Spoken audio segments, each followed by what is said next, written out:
Bienvenidos nuevamente a este espacio en vickyfuentes.com. Estamos llevando entrevistas con personajes destacados que forman parte de este importante proceso electoral 2018 que estamos viviendo. Y me da mucho gusto tener esta charla muy oportuna porque estamos a unas horas de que inicie finalmente el proceso electoral aquí en este estado de Puebla. Y Marcos Rodríguez es el delegado federal del INE aquí en territorio poblano. Gracias por acompañarnos. Vicky, muchísimas gracias. Buenas tardes a ti y a tu auditorio, que nos permitirás intercambiar algunos puntos de vista. Así es, Marcos Rodríguez del Castillo, además querido, hay una comunicación permanente con la autoridad federal a través de Marcos. Es importante que usted que nos ve, tú poblano que estás atento y que además participarás de esta elección, conozcas todo lo que implica poder preparar una elección con las dimensiones de la que estaremos viviendo este 2018. Marcos, implica que después de la reforma del 2014 se sumaron nuevas responsabilidades al instituto y si ya tenían algunas, hoy el control y la estrategia que deben seguir es muy importante. ¿Cómo estamos ya listos para el inicio de este proceso electoral aquí en el estado? Gracias, Vicky. Estamos a 71 días de la jornada electoral más importante, más grande que ha habido en la historia democrática de nuestro país. En este sentido, debo decirte que el proceso electoral está corriendo al menos por dos vías. La vía de los partidos y los candidatos que en el orden federal dieron inicio ya a sus campañas electorales a partir del pasado 30 de marzo. Y la otra vía es la de las autoridades electorales. Nosotros aprobamos ya el pasado 9 de abril cuántas casillas especiales y cuántas extraordinarias vamos a tener en el estado de Puebla. Las casillas especiales son aquellas que sirven para que los electores que están en ese momento fuera de la sección que corresponde a su domicilio puedan ejercer su derecho al voto. Las casillas extraordinarias se instalan por razones diferentes. Por ejemplo, si en una sección electoral hay una barranca que impida a los ciudadanos tener la cercanía de la casilla, bueno, se instala de este lado de la barranca la casilla para que los ciudadanos no tengan que atravesarla. En Puebla vamos a instalar en todo el estado 41 casillas especiales, vamos a instalar 579 casillas extraordinarias. En la ciudad de Puebla vamos a instalar 8 casillas especiales que esperamos sean suficientes para que los electores puedan ejercer su derecho al voto. ¿Esas 8 casillas son para las personas que van en tránsito y podrán votar para la presidencia de la República? Bueno, la ley establece diferentes supuestos. Por ejemplo, si estás fuera de la sección electoral que corresponde a tu domicilio, por quién puedes votar, si estás en tu municipio, si estás en tu distrito, si estás en tu circunscripción plurinominal. Es decir, son diferentes supuestos que la ley prevé, pero efectivamente todos podremos votar al menos por el cargo de presidente de la República. Entonces las casillas están ya instaladas, bueno, no instaladas, sino me refiero todo listo para que puedan instalarse horas previas a la jornada del próximo 1 de julio. Efectivamente, nosotros seguimos capacitando a los ciudadanos que serán los integrantes de sus mesas directivas. En Puebla, el pasado 4 de marzo resultaron sorteados 578,000 poblanos y poblanas. De ellos hemos visitado ya más de 550,000, hemos notificado a más de 360,000, hemos capacitado a más de 135,000. Esta es una tarea que ha desplegado nuestro ejército de supervisores y capacitadores, 2,200 personas que ingresaron al Instituto Nacional Electoral a través de una convocatoria pública, que presentaron exámenes que fueron sujetos de entrevistas, ciudadanos capacitando a ciudadanos que en este momento recorren las calles del estado. Esto que implica además el compromiso de saber que lo que se va a hacer bien. Es decir, y decía Lorenzo Córdoba que él había salido inclusive insaculado y que no iba a poder estar pues porque está atendiendo otra responsabilidad, desde luego mucho más importante. Y fíjate que te comparto que también salí sorteada y desafortunadamente ese día no podré estar porque nos corresponde también la cobertura en radio desde las 6:30 de la mañana y hasta que sepamos literal quién ganó. Entonces la verdad es que siempre deseé que me fuera a ser convocada, sí. Y ahora que llega, pues ahora no voy a poder. que será para la otra, elección. pero lo importante es que los ciudadanos participen, seguramente si usted nos ve ya sabrá y ha sido parte de este sorteo y ha sido parte de la capacitación y en esto que implica, fíjate que me preguntaban, bueno, ¿cómo deciden quién va a ser el presidente de casilla?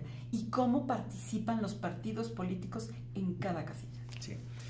La designación de los funcionarios de mesas directivas de casilla se hace a partir del segundo sorteo, es decir, de la segunda insaculación que va a ser el día 8 de mayo. ¿Cómo se define, cómo se decide quién va a ser presidente, quién va a ser secretario, quién va a ser escrutador o suplente? A través del grado de escolaridad. Quien tiene la mayor escolaridad es quien se desempeña como presidente de la casilla y así de manera descendente el secretario, los escrutadores y los suplentes. ¿Cuál ha sido el nivel de respuesta que tenemos de los ciudadanos? Afortunadamente muy bueno, Vicky. Nosotros pensábamos que ante este desencanto social que prevalece en nuestro entorno íbamos a tener un mayor número de rechazos que en otros procesos electorales. Sin embargo, afortunadamente esto no se ha dado. Hemos encontrado una muy buena respuesta por parte de las ciudadanas y de los ciudadanos de este estado. Estamos seguros que vamos a integrar las mesas directivas de las 7.569 casillas que instalaremos el próximo 1 de julio. Este será un elemento que aporte certeza, que aporte transparencia al propio proceso electoral. Es importante. Ahora inicia el proceso electoral en Puebla y esto implica que dentro de estas responsabilidades que ahora tiene el INE, hablando de los partidos, hablando inclusive de las alianzas, venga la supervisión o la fiscalización de los recursos por parte de cada partido. ¿Cómo participa el INE desde esta posición? Al INE le corresponde fiscalizar tanto los ingresos como los egresos de todos los candidatos y de todos los partidos políticos, tanto en el orden federal como en el orden local. ¿Cómo se lleva a cabo este procedimiento? Bueno, son los partidos, son los candidatos los responsables de ir alimentando el sistema integral de fiscalización en tiempo real. Es decir, ellos cuando hacen un gasto tienen 72 horas para reportar ese gasto al Instituto Nacional Electoral a través del sistema integral de fiscalización. Ellos también deben avisarnos de las agendas de sus eventos públicos para que nosotros podamos corroborar en campo que efectivamente lo que ellos reportan a la autoridad electoral coincida con la realidad. Tenemos también facultades para realizar visitas no solo a actos de campaña, sino también a casas de campaña, para cruzar la información que los partidos nos dan con la que nosotros podamos verificar en campo. Antes la fiscalización se llevaba a cabo después del proceso electoral, hoy no, por una razón, Vicky, porque rebasar el tope de gastos de campaña autorizado por la autoridad electoral puede ser constitutivo de nulidad de la propia elección.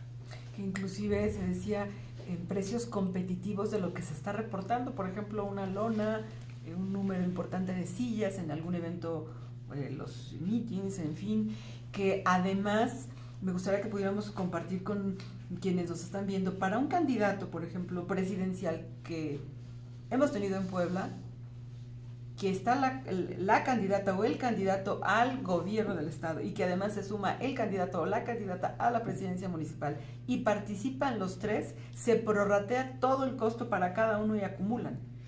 Esa es una de las formas que tienen los partidos políticos para llevar a cabo la fiscalización o el reporte de sus gastos ante la autoridad electoral. Porque si no sería muy fácil decir, bueno, pues que se le carga al que tiene más en la bolsa, ¿no?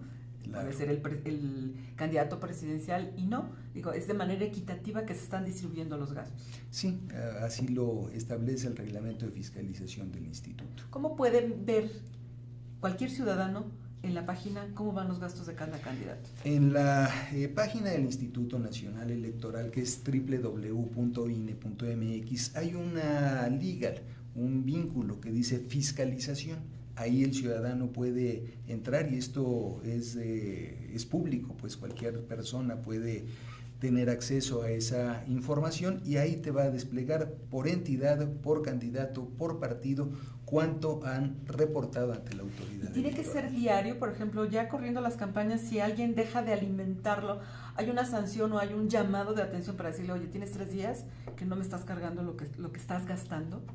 Bueno, eso se hace hasta el final de la fiscalización. Cuando concluye el periodo de fiscalización, nosotros les hacemos llegar a los partidos o a los candidatos un oficio de errores y omisiones, en el que les hacemos ver en qué están incurriendo. Ellos tienen un tiempo determinado para solventar estos errores y omisiones que tuvieron durante la fiscalización. De no ser así, sí pueden ser sujetos de una sanción por parte de la autoridad Pero electoral. es decir, esto es hasta que termina el proceso. Sí. O sea, un día antes del 1 de julio. No. Antes de que termine el proceso de fiscalización. Porque Sí, a ver, acuérdate que la fiscalización la llevamos en tiempo real. Cuando concluyen las campañas electorales, ahí concluye el proceso de fiscalización, se tiene un término por parte de la autoridad electoral para emitir este oficio de errores y omisiones y un término por parte de los partidos políticos para solventar que estas es importante situaciones. la precisión, porque si termina el proceso, no es el proceso de fiscalización. Así porque es. si no, pues ya para qué después, Claro. ¿no? Y esto puede costarle inclusive a alguno de los candidatos, pues si dice que ganó, que no llegue. ¿O cuáles El son las supuesto sanciones? que establece la ley es si un candidato rebasa en más del 5% el límite de gastos autorizado por la autoridad electoral y la diferencia en votos no sobrepasa el 5% entre el primero y el segundo lugar, puede ser sujeto de nulidad ese proceso. Que esperemos que ahora, en esta campaña, y decía sobre todo para la presidencial, quizá no haya duda, como en el pasado, en función del primero y el segundo lugar. Es decir, que no esté tan cerrado y entren en el supuesto del análisis, como sucedió, si recuerdas perfectamente, en el 2006. Sí, por supuesto. Que no fue en el caso del 2012. Ahora bien, dentro de estas nuevas responsabilidades que tiene el instituto, me gustaría también que pudieras compartir, además, dices, de la instalación de casillas, ya nos explicaste, Sí. además de lo que puede ser el proceso, todo lo que además estuvimos insistiendo mucho en la credencial del elector, en la reposición, en que nos cuestan a todos los ciudadanos, usted, a ti, a todos, la emisión para que no las recojan. ¿Cómo cerramos finalmente el recuento en el Estado, Sí. en función de quién pidió y no llegó, si llegó, se recogieron? ¿Cómo Claro. estamos?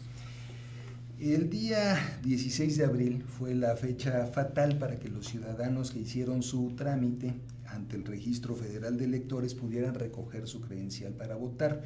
Tenemos alrededor de 7,500 credenciales que no fueron recogidas por sus titulares. Estas credenciales, lo que hacemos con ellas es resguardarlas en una bóveda de seguridad bancaria para evitar cualquier mal uso que pudiera dársele a las mismas.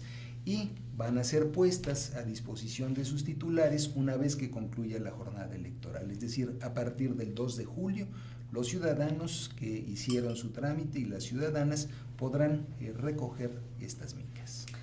Y fíjate, como parte también de todo lo que estamos viendo y viviendo de este proceso, hay, por ejemplo, la duda de no solamente de quién va a participar, sino de cómo quizá los ciudadanos ya directamente en la jornada electoral dicen si ven algo raro, si dentro de lo que va a ser ir y generar con la familia, ir a la votar tal cual, ¿cómo es que lo pueden reportar? Porque decían, y hablando de instituciones importantísimo en Puebla, la FEPADE y la coordinación que hay tanto con el INE y el Instituto Electoral del Estado. ¿Esto genera confianza si se actúa bien?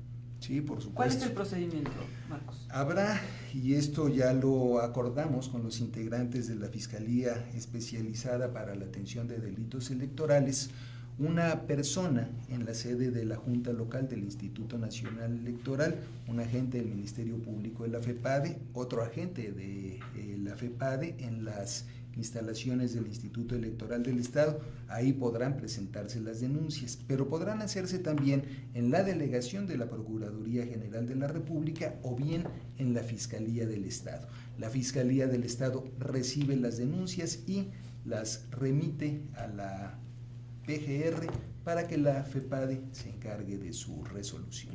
Oye, con todos los años que tienes ya, digamos, en experiencia de elecciones, y dado que esta elección es tan importante, ¿qué consideras que son las partes finas de un proceso como el que se está llevando en función no solamente de fiscalización, sino en general del proceso? Mira, es muy importante, por ejemplo, ubicar los mejores espacios para instalar las casillas electorales, particularmente en un proceso como este. Como por primera vez en Puebla vamos a tener una elección coincidente, es decir, que en el mismo día vamos a votar por los cargos de elección popular federales y los cargos de elección popular locales.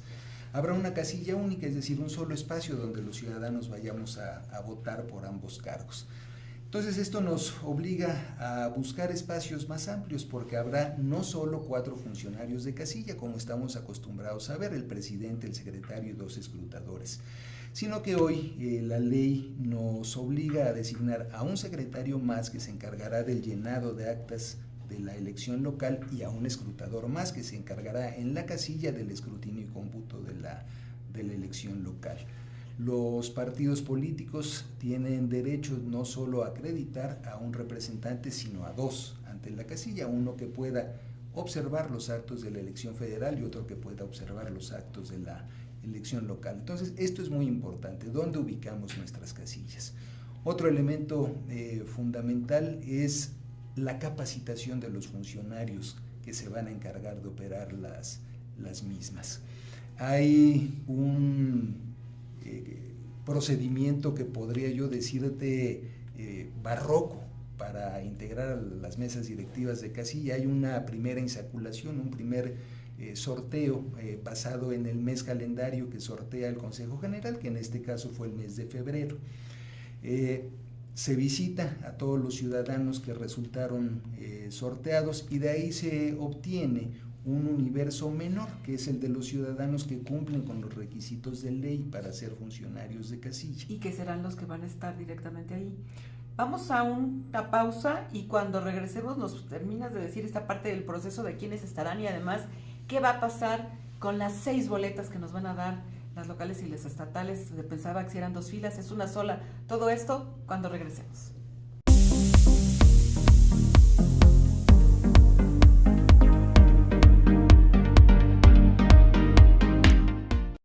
Estamos de regreso y el tema de las casillas y los que van a participar, la insaculación en una primera fecha, después una posterior ya en el mes de marzo, para quienes estarán como funcionarios de casilla, llevándole a usted y entregándole directamente las boletas, que serán 6. ¿Cómo es entonces finalmente que queda la estructura de cada casilla? Okay. Te decía yo que tenemos ya un universo menor de ciudadanos, que es el de ciudadanos que cumplen con los requisitos de ley. A este universo menor se le somete a un segundo sorteo, a una segunda insaculación el día 8 de mayo. Para esta segunda insaculación se toma como base la letra del alfabeto del apellido paterno del ciudadano, que también fue sorteada por el Consejo General, que en este caso resultó ser la letra F. Se hace el sorteo correspondiente, se designa a los funcionarios, como te decía, con base en la escolaridad de los mismos. El que tiene mayor escolaridad es el presidente, los que tienen menor escolaridad son los suplentes generales. Ya designados estos funcionarios, reciben el paquete electoral en sus domicilios los presidentes dentro del lapso comprendido en los 5 días previos a la jornada electoral. Ellos tienen la obligación de presentarse el día domingo 1 de julio a partir de las 7:30 de la mañana para instalar la casilla, de tal forma que a las 8 de la mañana se pueda estar ya recibiendo la votación de todos los ciudadanos con derecho a hacerlo. ¿Qué va a pasar cuando lleguemos a la casilla? Yo, ciudadano, llego, me formo, verifican que efectivamente se trate de la persona, verificando los datos de su credencial para votar contra el listado nominal que en ese momento obra en poder de los funcionarios de la mesa directiva. El presidente desprende de los folios respectivos las boletas, las 6 boletas para las 6 elecciones. Recordemos que es presidente de la República, senadores y diputados federales, gubernatura del estado, congreso local y ayuntamientos. Se le entregan al ciudadano las 6 boletas, el ciudadano acude a la mampara para votar en secreto. Después de haber tachado las 6 boletas, se dirige hacia donde estarán las urnas. ¿Cómo identificar qué boleta va en qué urna? va a haber una identificación cromática, es decir, por colores. La boleta café tendrá que ser depositada en la urna café. La boleta verde tendrá que ser depositada en la urna verde. Me parece que esto facilita las cosas para los electores. Que es importante, digo, a lo mejor hay quien vota por primera vez, que por cierto creo que son más de 140,000 los jóvenes, que al menos en Puebla votan por primera vez, más de 16 millones a nivel nacional, y esto convierte a la elección y a los jóvenes en una, digamos, o en un mercado muy atractivo para poder lograr el voto, si hablamos precisamente de millones de votos que pueden ser la diferencia, ¿no? Sí, en Puebla, por ejemplo, la franja del padrón electoral, que está entre 18 y 29 años de edad, es más del 30% de nuestro padrón. Entonces, es un número muy importante de electores, Vicky.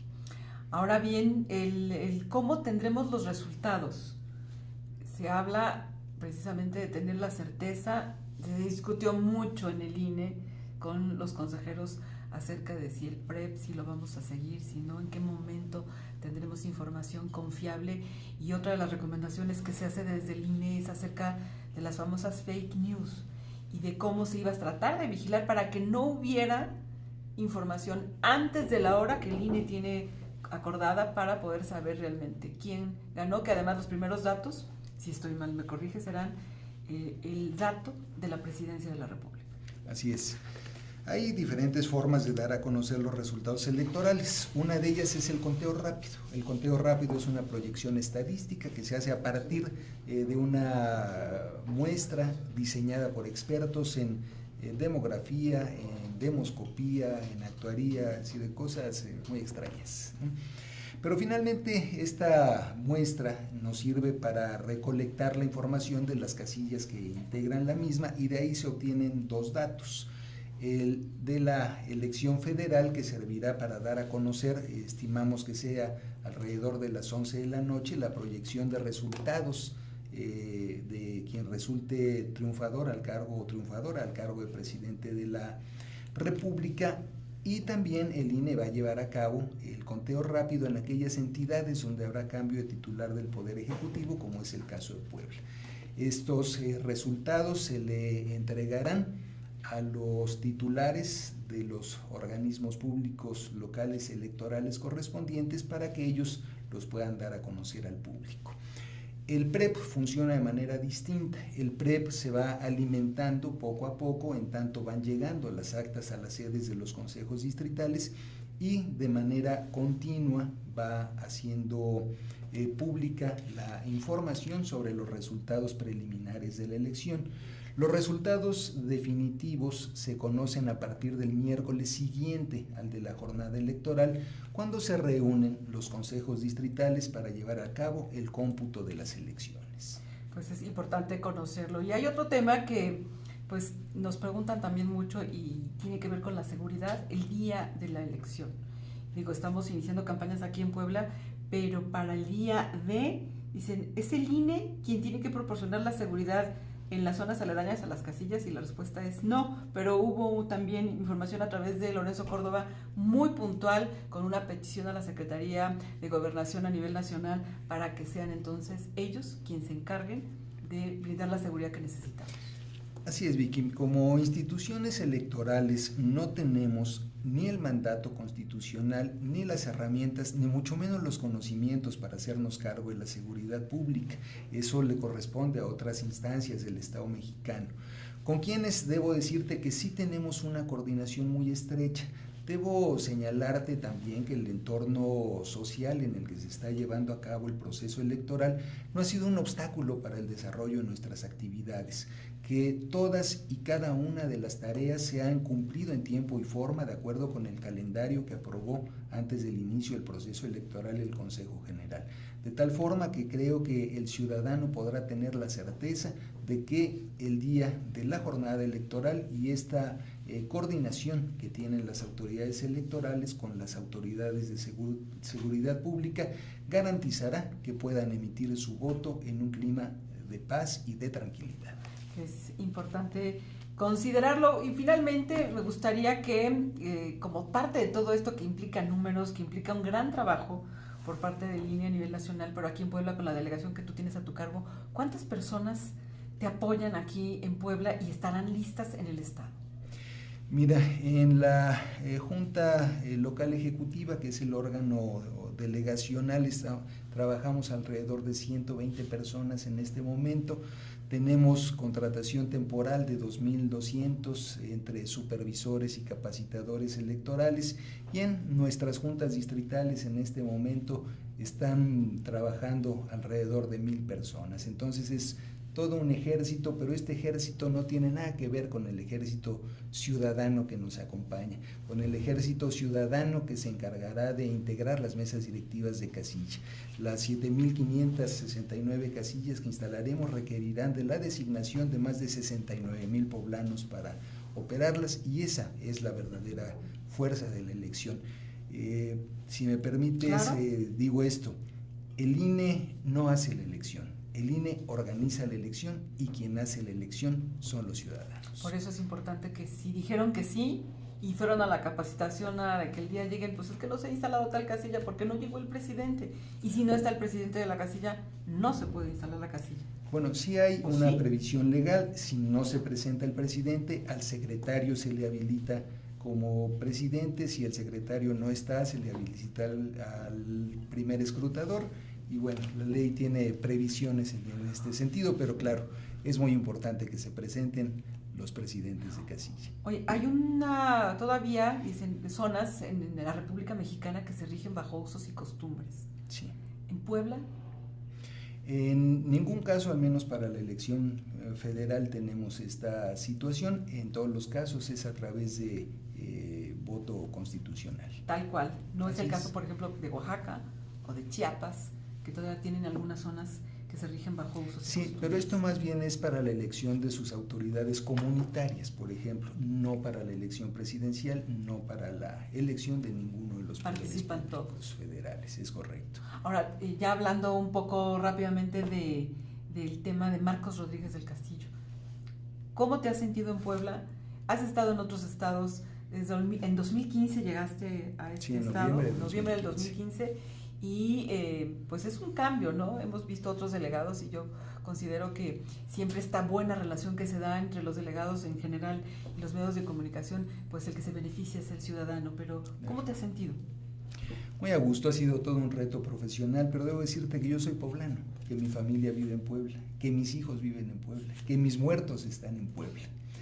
Entonces, más allá del reto profesional, creo que este vínculo familiar me ha dado pues nuevos bríos y una mejor calidad de vida. No, y además siempre un gusto poder tener una charla contigo, mi querido Marcos. Muchas gracias, Vicky. Igualmente. Pues agradecemos esto que usted está viendo, lo puede ver las veces que quiera a través del sitio, estarán las cápsulas también a través de Facebook y Twitter. Y me gustaría que les dijeras cómo te pueden encontrar. ¿Tienes cuenta de Twitter? Tenemos una cuenta de Twitter por parte del instituto, que es INE Puebla. Mi correo electrónico es marcos.rodriguez@ine.mx. Por si quiere estar usted en contacto con él. Así es que muchas gracias. Gracias, Vicky, muy buena tarde. Y nos vemos en la próxima. Gracias.